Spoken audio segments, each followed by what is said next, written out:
नमस्कार। पाकिस्तान सेना ने पूरी पश्चिम मोर्चे पर लगातार आक्रामक गतिविधियां जारी रखी। उसमें UCAV drones, long range weapons, loitering munitions और लड़ाकू विमानों का उपयोग कर भारतीय सैन्य ढांचे को निशाना बनाया।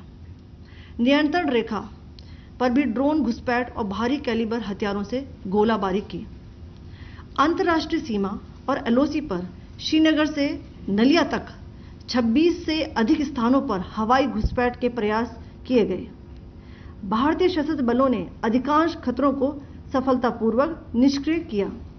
फिर भी वायु सेना स्टेशनों पर उधमपुर, पठानकोट, आदमपुर और भुज बठिंडा स्टेशन, इन सब पर उपकरण व पर्सनल्स को हानि पहुंचाई। मैं ये भी बताना चाहती हूं कि पाकिस्तान ने हाई स्पीड मिसाइल सुबह 1:40 पर इस्तेमाल करके पंजाब के एयरबेस स्टेशन को दागने की कोशिश की। एक निंदनीय और अनप्रोफेशनल एक्ट के तहत पाकिस्तान ने श्रीनगर, अवंतीपुर और उधमपुर के वायु सेना अड्डों पर चिकित्सा केंद्र और स्कूल परिसर को निशाना भी बनाया, जिससे उसके द्वारा सिविल इंफ्रास्ट्रक्चर पर हमला करने की गैर जिम्मेदाराना प्रवृत्ति फिर उजागर हुई। पाकिस्तान द्वारा सैन्य ठिकानों को जानबूझकर निशाना बनाने के पश्चात भारतीय सशस्त्र बलों ने त्वरित व सुनियोजित जवाबी हमले किए। Technical installations, command and control centres, radar sites और हथियार भंडार को चुनकर निशाना बनाया गया। रफीकी, मुरीद, चकलाला, रहमियार खान, सुकूर और चुनिया स्थित पाक सैन्य ठिकानों पर एयर लॉन्च्ड सटीक हथियारों व लड़ाकू जेट से प्रहार किए गए। पसरूर स्थित रडार साइट और सियालकोट का एविएशन बेस भी प्रिसीजन एम्यूनिशन से टारगेट किए गए। इन कार्रवाइयों के दौरान भारत ने कम से कम कोलैटरल डैमेज की क्षति सुनिश्चित की। चिंता का विषय यह रहा कि पाकिस्तान ने लाहौर से उड़ान भरने वाले नागरिक विमानों की आड़ लेकर अंतर्राष्ट्रीय हवाई मार्गों का दुरुपयोग किया ताकि वह अपनी गतिविधियां छिपा सके। ऐसी चालों ने भारतीय वायु प्रतिरक्षा तंत्र को नागरिक सुरक्षा सुनिश्चित करते हुए अत्यधिक संयम के साथ कार्य करने के लिए विवश किया। साथ ही साथ पाकिस्तान ने मिस इन्फॉर्मेशन का सहारा लेते हुए आदमपुर स्थित S-400 प्रणाली, सूरतगढ़ व सिरसा के हवाई अड्डों, नगरोटा के ब्रह्मोस बेस, देहरागिरी के तोपखाना पोजीशन तथा चंडीगढ़ के अग्रिम गोला बारूद डिपो को नष्ट करने के झूठे दावे सोशल मीडिया पर फैलाए। भारत इन फॉल्स नैरेटिव्स को पूर्णतः खारिज करता है। नियंत्रण रेखा पर पाकिस्तान ने ड्रोन घुसपैठ और भारी तोपखाना गोलाबारी के कई प्रयास किए। कुपवाड़ा, बारामूला, पुंछ, राजौरी और अखनूर सेक्टर्स में तोप, मोर्टार एवं हल्के हथियारों से भीषण गोलाबारी जारी रही। भारतीय सेना ने प्रभावी व तुलनात्मक प्रत्युत्तर देते हुए पाक सेना को काफी क्षति पहुंचाई। पाकिस्तान सेना के अग्रिम क्षेत्रों में सैनिकों की डिप्लॉयमेंट बढ़ती दिख रही है, जो स्थिति को और भड़काने की मंशा दर्शाती है। भारतीय सशस्त्र बल पूर्ण परिचालन तत्परता की स्थिति में हैं। अभी तक सभी शत्रुतापूर्ण कार्रवाइयों का प्रभावी ढंग से सामना कर उपयुक्त जवाब दिया गया है। भारतीय सशस्त्र बल दोहराते हैं कि वे तनाव वृद्धि नहीं चाहते, बशर्ते पाकिस्तान भी ऐसा ही व्यवहार करे।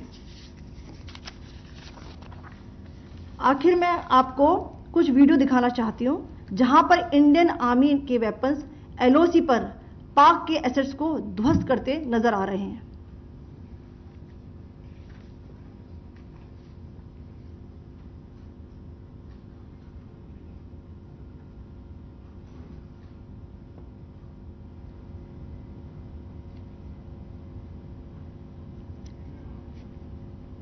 स्क्रीन में आप देख सकते हैं इस वीडियो को।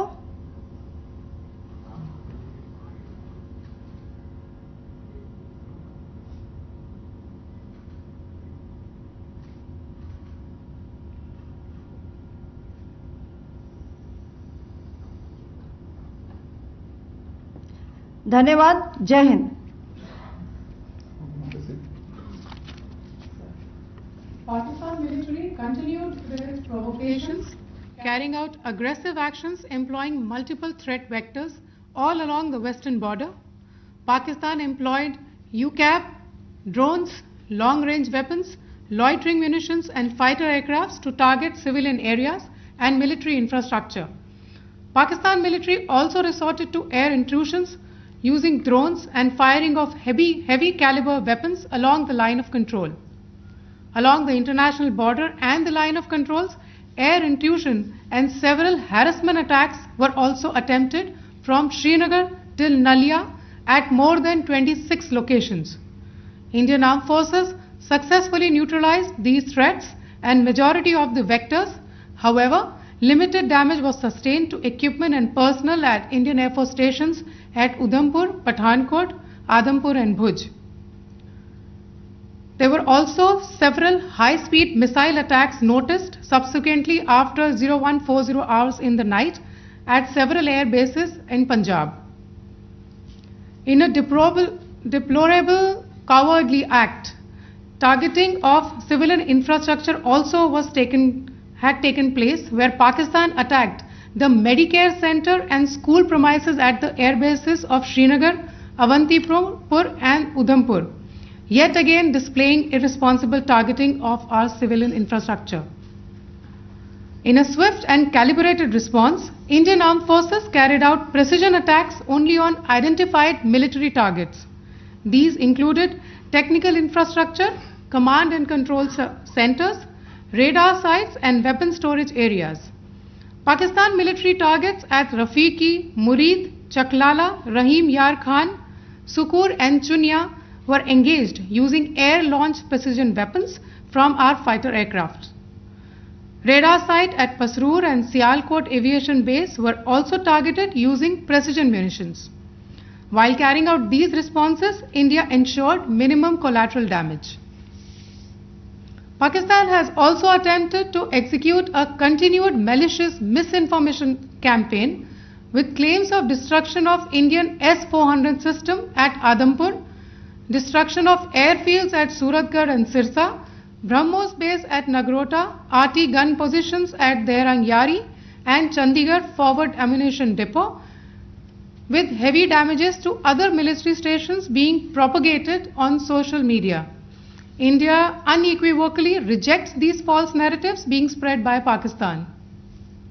Along the line of control also, Pakistan has attempted multiple air intrusions using drones and conducted shelling using heavy caliber RT guns, targeting civilian infrastructure and killing some civilians.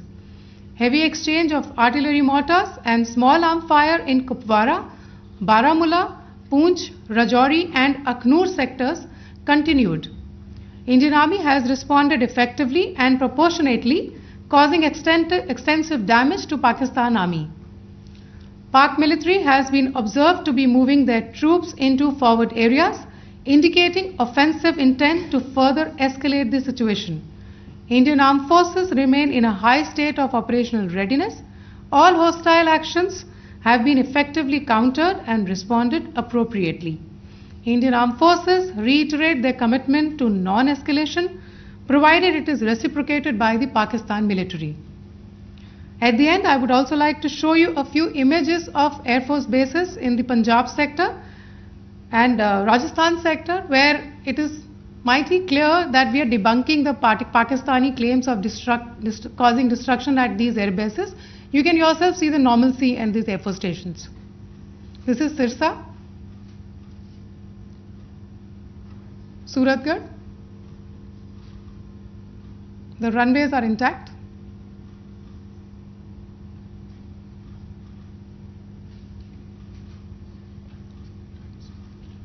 There are also time pads, just notice, they are also time stamped. This is today.